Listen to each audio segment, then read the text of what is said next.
fin de vie que dit la loi.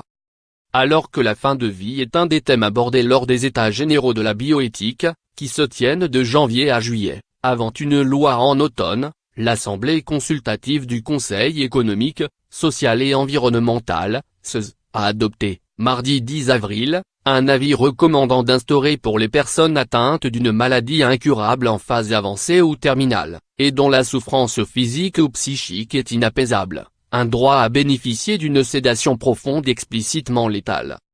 Lire aussi, édition abonnée. Le CESE souhaite une dépénalisation conditionnelle de l'aide à mourir.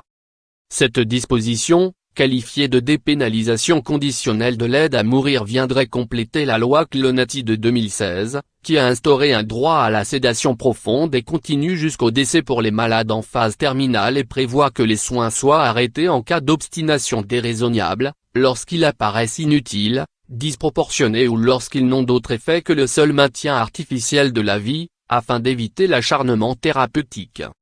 La sédation peut être demandée. La décision de l'arrêt des soins est prise collégialement. Il est ainsi important, pour chacun, d'exprimer son souhait, dans un document appelé Directive anticipée de poursuite ou d'arrêt des traitements s'ils apparaissent inutiles, disproportionnés ou n'ayant d'autre effet que le seul maintien artificiel de la vie. Un modèle de lettre est disponible sur le site du ministère de la Santé. Dans le cadre de la loi Clonati, 3 décisions majeures ont été rendues par la justice.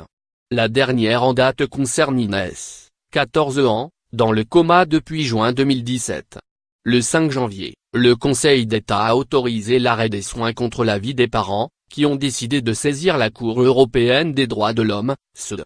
À l'inverse, le 8 mars 2017, la plus haute juridiction administrative avait décidé qu'un hôpital de Marseille avait tort de vouloir mettre un terme aux soins de Marois, une petite fille de 15 mois lourdement handicapée.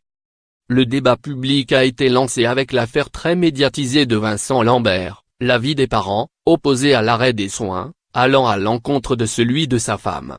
À la suite d'une nouvelle décision du Conseil d'État, en juillet 2017, le CHU de Reims a estimé, lundi 9 avril, que le sort du patient faisait l'objet d'une obstination déraisonnable, préconisant l'arrêt des traitements.